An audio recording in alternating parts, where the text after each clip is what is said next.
In this video, we're going to create the front end for our AI code editor. So let's get started. For our code editor, we're going to use a library called sandpack. If you don't know what it is, you can check this video of mine. It will show you how you can create a simple code editor. But if you don't, that's also okay. You can follow along. So now we don't need the server files. In the client, I'm going to create a new file inside our components. New file, we're going to call it code preview.jsx.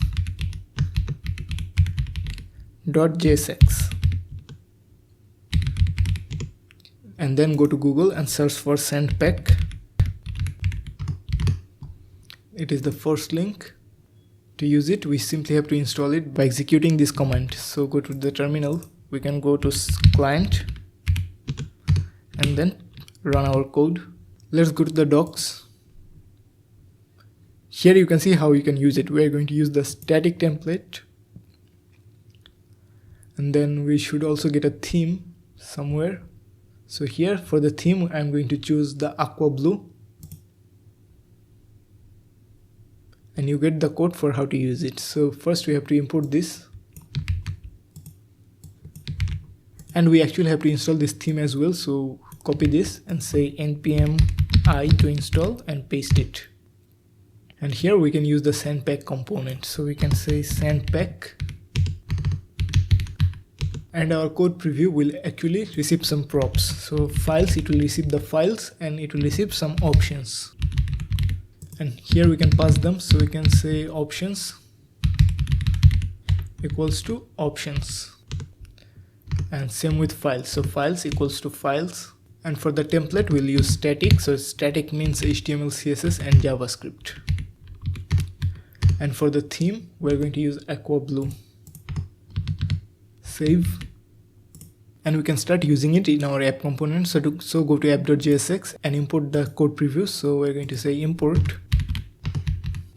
We're going to import code preview from component / code preview. And we can use it here. And let's see how it looks. So this is how it looks like. Let's pass some options here. So we're going to say options. It will be an object. And we want to say editor height. And we can actually use the calc function in CSS here. So we're going to say calc. We're going to say 100 VH minus, let's say 220 pixel. And this is how it looks like. And we can also show a console button. So we can say show console button.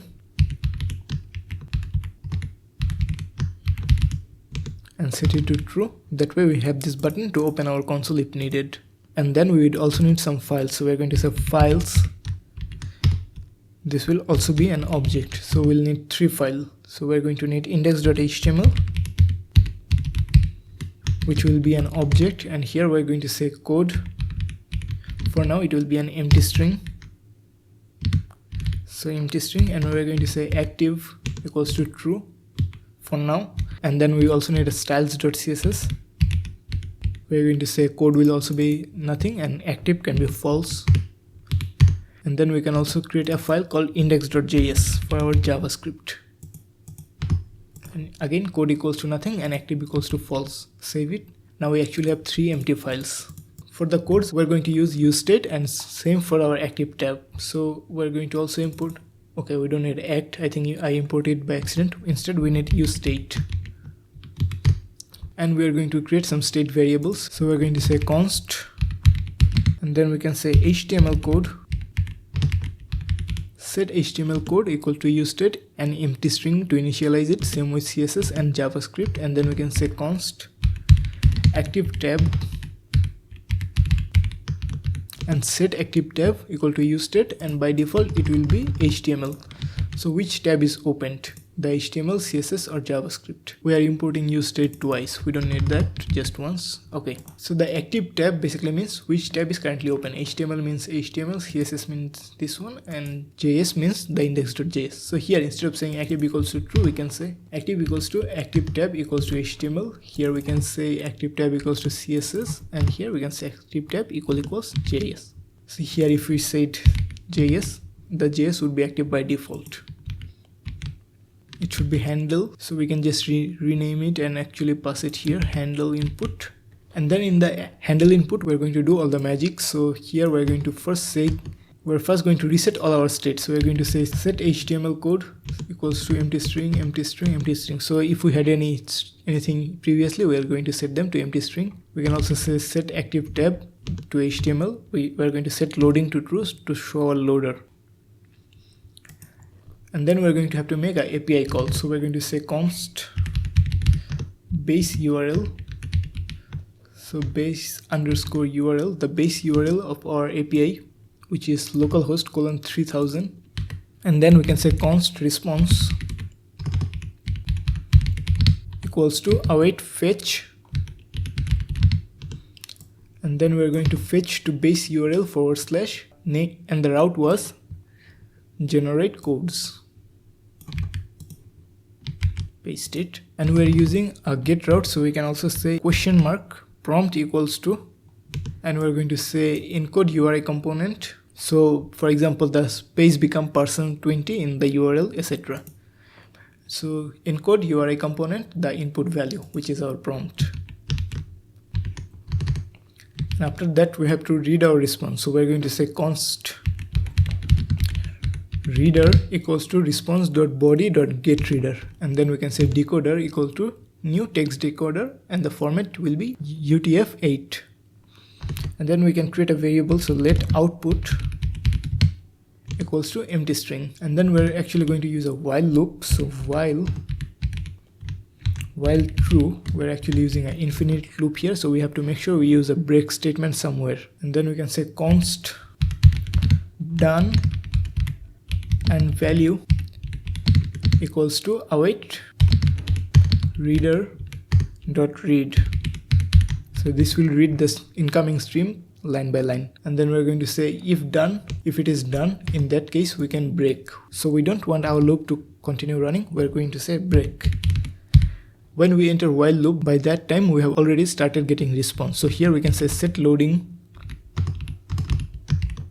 to true, actually to false, to remove our loader. Okay, so if we are not done, here we can say our output is plus equals to decoder.decode, and we want to decode our value, and we don't need to pass this actually, this will still work. And then what we're going to do is say const, and we're going to say HTML, CSS and JavaScript equal to output.split. We don't want to split by -- what we want to split is in our AI.js. We tell our AI to separate everything by this thing here. So we are going to copy this and paste it here. So let's say if our output is all this code, and if we use the split function in JavaScript and split it by this, we're going to get actually 3 sections. So if I open console, inspect,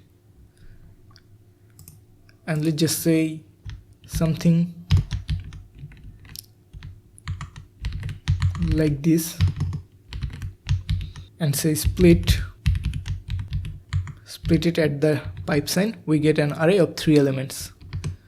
And if we only had, let's say, 2 things, we'd get an array of 2. And if we only had 1 thing, if we only had 2, 3, 4, we'd get an array of 1 element. So our response will be streamed, right? So if our response is only this much, then after splitting by this, we'll only get 1 item in our array.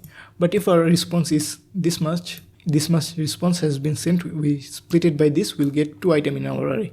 And if everything has been sent, then we'd get 3 elements in our array, and we are capturing them in HTML, CSS and JavaScript variable. So now what we can do is say, if we have a HTML code, we can simply say set HTML code to HTML.trim, same for CSS and JavaScript. And then what we can do is, if we have HTML, CSS and JavaScript, in that case we can set our active tab to JS, because that means our HTML has been done, CSS has been done, and we're writing the JS part. Otherwise we can say else if HTML and CSS, only the HTML and CSS code is sent but not JS, then set the active tab to CSS. Otherwise set the active tab to HTML, and hopefully this will work. So let's try to type a prompt. Let's say create a to-do app.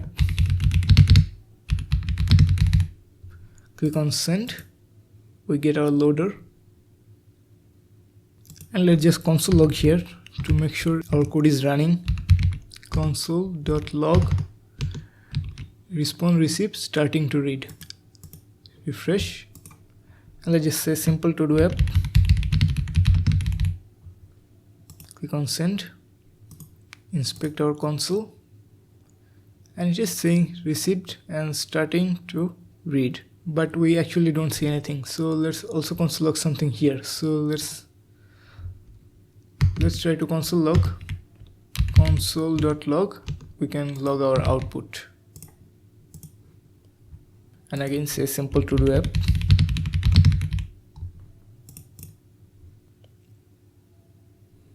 And we are actually getting our chunks in the console, but we're not seeing them in our editor. So let's see why is that. Oh, actually because the code will have to be our states, not the empty string. So HTML code, CSS code, and JavaScript code. Let's say simple to do app. Run.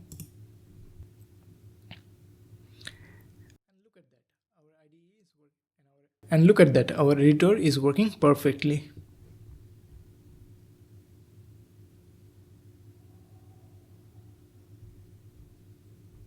So here is our output. Let's try to add a task. So let's say item 1, item 2, and then we can edit. We can also edit it, and we can delete it. So this is great. Everything is working just the way we want it. So I'll end this part here, and in the next part we'll see how we can download our codes. So I'll see you in the next video. Don't forget to subscribe.